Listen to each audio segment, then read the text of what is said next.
I hadn't seen him in years.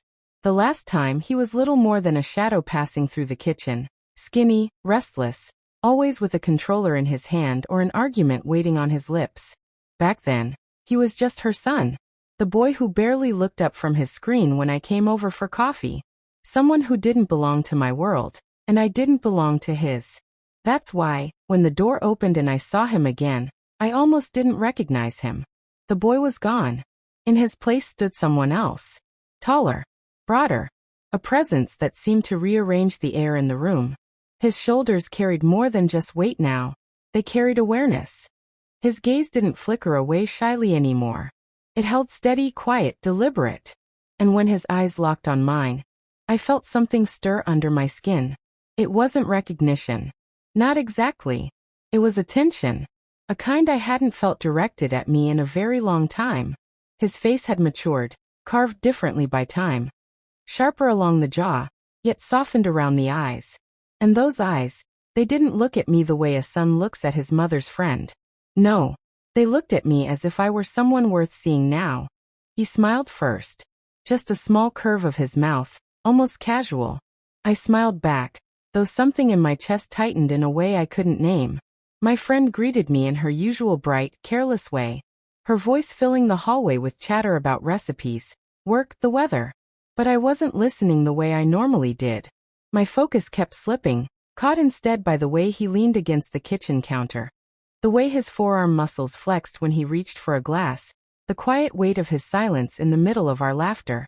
He didn't speak much that evening. Not to me. Not directly. But every time I glanced up, I caught him watching. Not staring. Watching. As though he was trying to read something in me that I didn't realize I was giving away. Dinner was familiar, predictable. The kind of recycled stories old friends tell when they've already shared their real lives too many times to count. But he was different.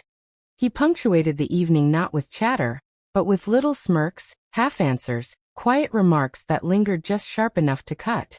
My friend didn't notice. She never did. But I noticed everything. The room felt warmer than it should have been. My blouse, once comfortable, now seemed to cling strangely against my skin. I found myself tugging at the neckline, adjusting, pretending to smooth wrinkles that weren't there. At one point, I excused myself to the bathroom, splashing cold water onto my wrists. I stared into the mirror and didn't recognize the woman staring back at me. My lips were parted. My pulse was quick. I pressed my palms flat to the sink and whispered, "What are you doing?" But no answer came. When I returned, dessert was nearly finished. He stood to clear plates, moving with a kind of quiet ease that didn't belong to the boy I remembered. Before I could lift my plate, he reached for it. Our fingers brushed, light, fleeting, almost nothing. Almost. That single touch unraveled the sentence I had been about to speak. Later, as I stood at the door preparing to leave, my friend hugged me tightly, already talking about weekend plans I would probably never keep. But behind me, I felt him step closer.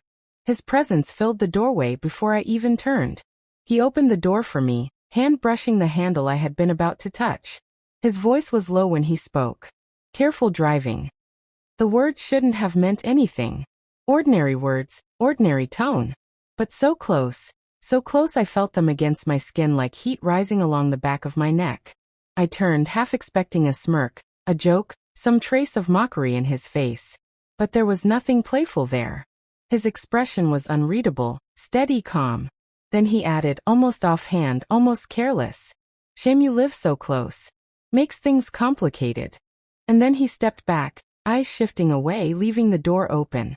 In my car, my hands trembled on the steering wheel. I told myself it was nothing.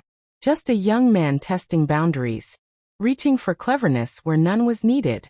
But that night, standing in the quiet glow of the bathroom, undressing, I found myself pausing. I looked at my reflection the way I had caught him looking at me earlier. Not with criticism, not even curiosity, but with attention. Attention I hadn't felt in years. My fingers brushed my collarbone. Slowly, the way I had imagined his gaze had done. I opened my drawer of lingerie, staring at pieces I hadn't worn in months. White lace. Soft, delicate. Forgotten until now. Something stirred inside me. Not memory, not desire. Something closer to anticipation. When I slipped into bed, my husband was already there, half asleep with his tablet glowing faintly in the dark. He looked up, smiled briefly, then turned back to the screen. I lay beside him quietly, half-dressed still, waiting for something I knew wouldn't come. He didn't notice. Or maybe he noticed and chose not to ask. That was how we existed lately. Polite. Gentle. Avoiding the things we couldn't name. In the dark, my mind replayed that moment at the door. His voice close to my ear, the pause before his words. I knew I would see him again. And though I didn't want to admit it, part of me wanted that more than I had wanted anything in weeks. I turned onto my side, away from my husband. My thighs pressed together, slow and subtle. It wasn't exactly desire. It was something else. The aftertaste of being seen. I didn't plan to see him again so soon. But the thought of him lingered anyway. It wasn't the kind of thought I welcomed. It wasn't soft or romantic. Nothing like the stories in books where longing blooms like a flower. No, this was different. This was intrusive, slipping into quiet corners of my mind when I least expected it. When I folded laundry, I remembered the way his fingers brushed mine while clearing the plates. When I cooked dinner, the sound of my knife against the cutting board echoed the rhythm of his low, unhurried voice. Even brushing my teeth at night, with my husband standing beside me, I caught myself pausing, wondering if his reflection in the mirror would have looked at me the way he had. It was ridiculous. And yet it was constant. Days stretched into a rhythm I knew too well. Work, errands, home, small conversations that never reached below the surface. My husband and I had perfected the art of politeness. We moved around each other like two dancers who had forgotten the steps. Careful not to bump. Careful not to break the fragile pattern. He'd ask about dinner. I'd ask about his meetings. We'd exchange smiles, thin and practiced, like neighbors passing in a hallway. Nothing was wrong. Nothing was ever wrong. And yet everything felt unfinished, unspoken, unsatisfying. That's why he stayed in my mind. Because for the first time in years, something had cracked through that quiet surface. One evening, I sat at the kitchen table folding laundry. A simple, thoughtless task. But when I held up one of my blouses, thin fabric, a little worn at the seams, I remembered how I had tugged at the neckline the night I saw him. How the fabric had clung to my skin in ways it never had before. I held it up to myself, staring at the shape, the way the fabric dipped along the collar. My fingers lingered there, tracing the curve as though his eyes were still resting on me. The sound of my husband's footsteps broke the moment. He entered, glanced at the pile of clothes, muttered a distracted thanks, and walked past. I watched him go, waiting for him to look back. He didn't. It wasn't disappointment I felt then. It was emptiness. A reminder of what had been missing for longer than I cared to admit. The next day, I visited my friend again. She had texted me, a casual invitation for tea. I almost said no. A part of me wanted to avoid her house, avoid him, avoid whatever it was that had begun to pull at me. But another part of me, quieter, darker, more curious, wanted to go. When I arrived, I told myself I was being ridiculous. That he wouldn't even be there. That it was just tea, just chatter, just another afternoon. And for the first hour, it was exactly that. She talked about work, about errands, about the same small worries she always shared.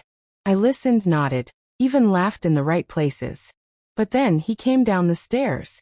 Not rushing, not announcing himself. Just appearing. A quiet presence that immediately shifted the air in the room. He greeted his mother casually, kissed her cheek, then turned to me with that same unreadable calm. Back again, he said. His tone wasn't mocking. Just steady. I smiled, though my lips felt dry. Your mother makes good tea. He smirked. That's the only reason. I laughed, too quickly, too lightly, and turned back to my friend before I could answer. But for the rest of the afternoon, I felt his presence like a shadow at the edge of every word I spoke. He didn't sit with us for long. Just passed through, finding excuses, water, a book, the mail. But each time his eyes found mine. Briefly. Enough to make me aware. Enough to remind me of that night at the door. When I drove home, I told myself I had imagined it all. That he was just being polite, just curious, just young. But when I lay in bed that night, Staring at the ceiling, I knew better. It wasn't about what he said. It wasn't even about what he did. It was about how I felt. And how long it had been since I'd felt it. The days blurred again, but differently now. I moved through them half here, half elsewhere. Aware of my husband's distance, yes, but more aware of my own. I began to notice small things. My own posture, the way I touched my hair absent-mindedly, the way my hand lingered on the curve of my neck when I passed a mirror. I began to notice myself. And I couldn't deny where that awareness had come from.